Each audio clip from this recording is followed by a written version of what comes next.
Hello guys, ഒരു 2 മണിക്ക് കിടന്നുറങ്ങിയിട്ട് 4:30ക്ക് നീച്ചെന്ന് കണ്ട് ഞാൻ ചായ ഉണ്ടാക്കാൻ നിൽക്കുന്നുണ്ട്. പക്ഷെ അതിന്റെ മുന്നേ ഞാൻ മോട്ടർ ഇട്ട് വെള്ളം കൊണ്ട് നിറച്ചിട്ടു. അഥവാ കറണ്ട് പോയാലും ഇൻവേർട്ടറിന്റെ കറണ്ട് ഇങ്ങോട്ട് കിട്ടൂല. അപ്പൊ പിന്നെ ഒരു സമാധാനത്തിൽ നമുക്ക് ചായ ഉണ്ടാക്കല. അങ്ങനെ ഞാൻ ചായ ഉണ്ടാക്കുമ്പോൾ കുഞ്ഞുമ്മ അപ്പുറത്ത് വന്ന് എന്തൊക്കെയാ പറയുന്നുണ്ട്.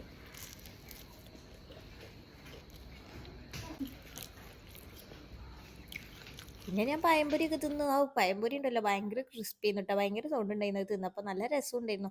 അങ്ങനെ ഞാൻ മീഷോന്ന് ഒരു സാധനം ഓർഡർ ചെയ്തിട്ടുണ്ടായിരുന്നു, അത് വന്നിട്ടുണ്ടായിരുന്നു. അങ്ങനെ ഞങ്ങൾ പൊട്ടിച്ചു നോക്കി. ഇവിടെ സ്കൂൾ കിട്ടിക്കോളും.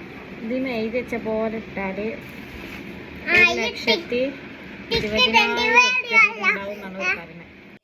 പിന്നെ കുറച്ചു നേരം വരെ കളിയൊക്കെ കണ്ടിരുന്നു. അതിൻ്റെ ഇടയിൽ ഒരു വിഘ്നുണ്ടാകുന്ന ഞാൻ നിരീക്ഷിച്ച് നോക്കിയപ്പോത്തിന് അസാനും അങ്ങോട്ട് വീണു.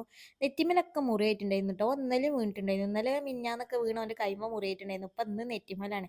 പിന്നെ അവൻ്റെ കരച്ചിൽ മാറ്റാൻ വേണ്ടി അവനെ സോപ്പ് ഇട്ടുകാണ്ട് ഇപ്പം ഒരു ഇളനീര് വെട്ടി കൊടുക്കാണ്. അവനക്ക് മാത്രമല്ല ഞങ്ങൾക്കൊക്കെ തന്നിട്ടുണ്ടായിരുന്നു. പിന്നെ രാത്രി നല്ല അടിപൊളി പുട്ടും ചിക്കൻ കറി ആയിരുന്നു കേട്ടോ. അതൊക്കെ കൂട്ടി ഞാൻ അങ്ങോട്ട് ഒരു പിടുത്തം പിടിച്ചു. പിന്നെ